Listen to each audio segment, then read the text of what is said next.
Hi guys, it's Blackie the Shaman's Forge Bush Craft with another tip or trick. It's how to make a wooden needle, a lacing needle. Now some people call them a lacing bodkin or several different things, but what you want to do is you want to find you a stick. It's a piece of hardwood, good and dry. Now in my case I used oak. I like to use it so it's about that long. Okay, big enough for me to grip it with my hand and have like 2 inches sticking out. Diameter a little bit bigger at the beginning of a number 2 pencil. Now you want it relatively straight, but a slight curve is an advantage. And what you're going to do is you're going to take your knife and you're going to strip all the bark off of it. Next, on the end you've decided that that's going to be the point, and you want it to be as the limb was growing on the tree, the butt end toward the tree and the needle end toward the end, because the fibers will have come down and be slightly smaller and slightly tighter there. After you remove all the bark from it, what you want to do is the end of the needle, you want to make a 3-faceted flat needle. In other words, triangular. It should look on the end like a triangular file. Okay? You do that by shaving one side smooth, rotating it so that side is now under the bottom at a 45, shaving this side smooth, rotating that, now you've got a V, and then shaving the top smooth, so you have 3 equal facets, bump, bump, bump, so it's 3-sided. Now, how long the needle part? About 1 inch minimum, and you want to taper it to a good point. If you have the opportunity to heat seal it or fire harden it later, that works, but I haven't found it to be really necessary. Next, I want to take the tip of my knife, and I'm going to show you a close-up of this in a minute, and I'm going to cut a groove down the length of it, going about 1/3 of the way to 1/2 of the way through the needle. I will use initially the tip of my knife on the cutting edge and very carefully trace that line, and then I'm going to turn it over and use the back so that I'm planing it using these 2 90-degree edges right here to drag and remove wood. Now this is a slow process. Take your time. Do not get in a hurry with this. This will be important. Why do it the full length of it and not just at the end? Well, it acts as a relief cut, and there's several things you can do, and I'm going to show you that in a minute. But now, the problem with making a wooden needle is you either need to flatten it off and put an eye through it so you can have it. That always breaks. Or you need some way of attaching the thread to it. Now if it's super coarse where you can simply tie it, and push it through, that's fine, but it's going to work that knot down to the end, or it's going to eventually wear through. So you want some place for that knot to kind of disappear into it. And so what we've done here is, and I'll show you again up close, I've made a 7 notch right there. Now I'm going to go all the way around, and I'm going to cut a relief groove right here. This relief groove will be for my bank line to drop into. And all I'm going to do is just go around and very carefully cut a groove all the way around, just big enough so that my bank line drops into it and doesn't want to come out easily. Okay, now that's for I'm tying it, but I'm not going to tie this. I'm going to use that 7 notch to my advantage, and I'm going to show you how. Stay with me. I'll give you a close-up to show you the details, and then I'll come back and show you loading the needle. Stay with me. Be right back. Okay, here's the close-up. Now, I hope you can see this. It's very hard for me to see, but the end of the needle is triangular, much like a triangular file. The tip of my knife, I have taken a natural crack and have chased it using the back of the knife as a planer, and I have widened this notch out 3/4 the length of it. Now taking my knife right here, I have cut a 7 notch into the back of it.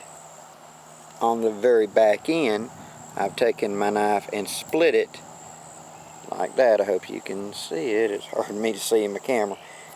Right there and right there.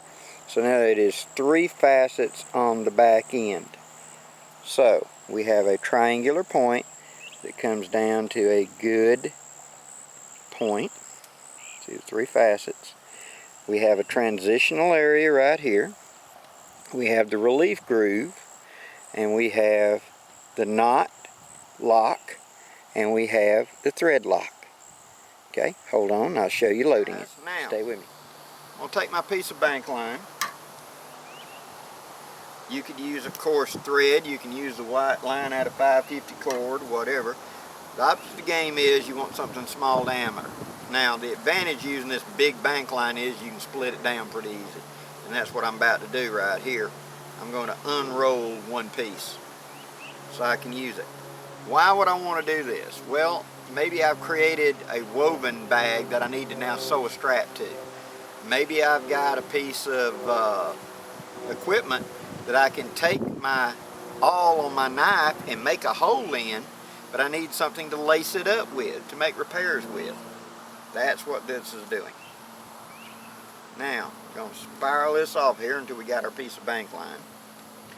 And in the one end of the bank line, we're going to tie a knot. Pretty good little knot, because I got that 7 notch to load it into. Just like that. And then that little tabby sticking up, we're going to eliminate that.